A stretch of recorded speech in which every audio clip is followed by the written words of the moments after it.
Look at almost any massive cargo ship, and you'll notice something strange. They're enormous, they're incredibly heavy, and yet their hulls are surprisingly flat and wide compared with something like a yacht or a submarine. And at first, that seems like a terrible design. Surely a narrow, rounded hull would slice through the water more efficiently. So why would engineers deliberately build a ship with a hull that looks, in some cases, almost like a gigantic floating box? Well, the answer has very little to do with making the ship fast, and it has a lot more to do with staying upright. Because a modern container ship can carry thousands of tons of cargo, towering high above the water. And somehow, despite all of that weight sitting several stories above the ocean, the whole thing doesn't simply tip over. In fact, the shape of the hull is one of the reasons it doesn't.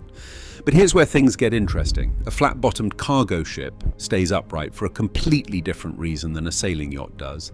And understanding why reveals some surprisingly clever physics hiding underneath every ship you see at sea.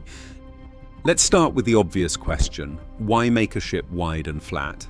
Well, the first reason is incredibly practical. Cargo. A container ship isn't designed to be elegant. It's designed to move an absolutely ridiculous amount of stuff from one side of the planet to the other. And that means the hull needs to provide as much usable space as possible. A wide hull gives the ship a huge amount of internal volume. It also allows the ship to carry an enormous amount of weight without sinking too deeply into the water. But there's another major advantage. A wide hull is naturally more stable. Imagine standing on a narrow canoe. Now imagine standing on a wide raft. You'd probably feel a lot more comfortable on the raft. And the same basic principle applies to ships. The wider the vessel, the more difficult it is for it to roll dramatically from side to side. But there's a clever piece of physics behind this. Because when a ship begins to lean, the water itself starts helping to push it back upright. And that brings us to one of the most important concepts in ship design. A floating ship is constantly being acted on by two major forces. Gravity is pulling the ship down, and buoyancy is pushing it back up. If those forces are balanced correctly, the ship floats. Simple enough. But what happens when the ship starts to lean? This is where the shape of the hull becomes incredibly important. As a wide ship tilts to one side, more of the hull becomes submerged on that side, while less of the opposite side is submerged.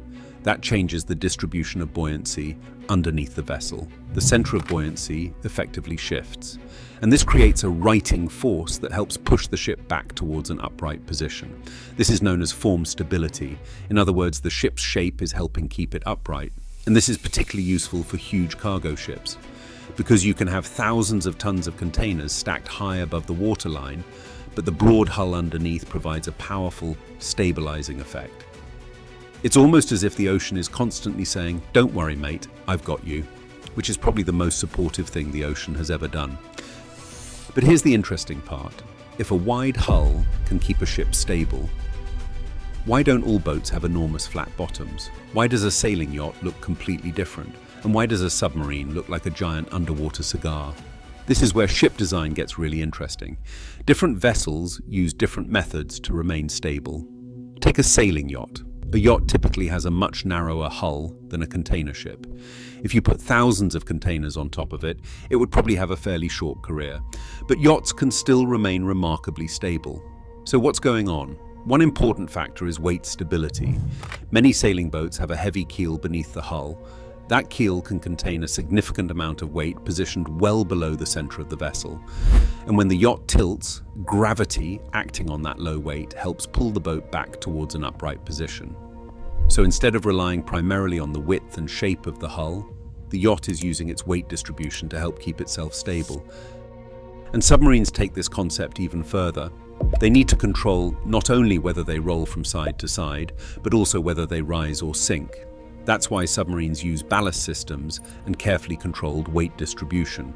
The result is a completely different approach to stability, and suddenly those strange-looking hulls start to make sense.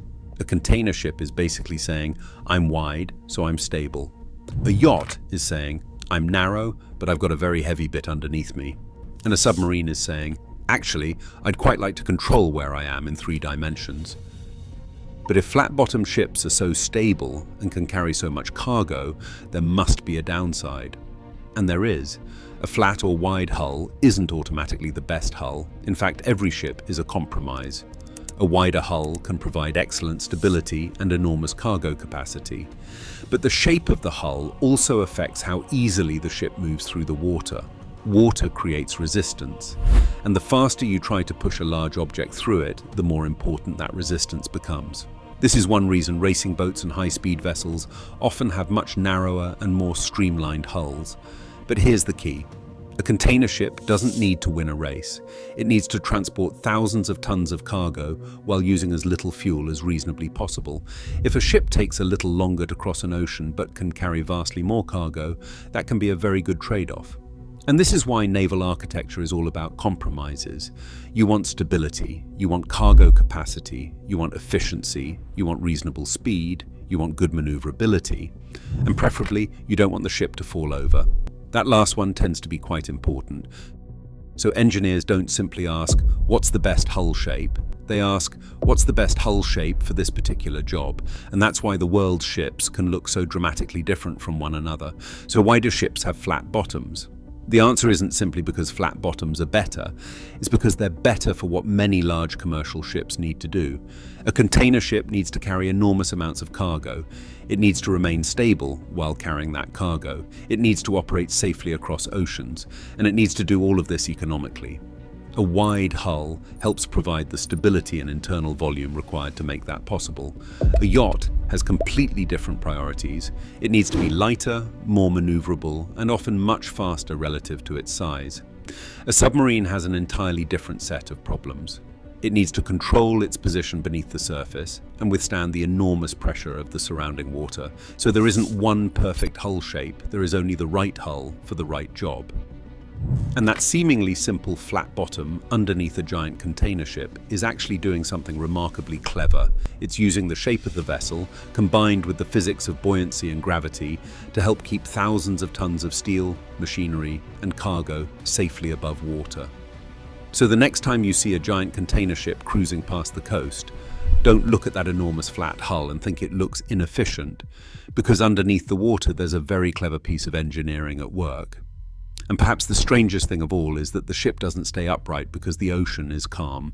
It stays upright because the ocean is constantly trying to push it back upright, which is probably the closest thing the shipping industry has to a helping hand. And considering how much cargo is riding on it, that's a pretty important hand.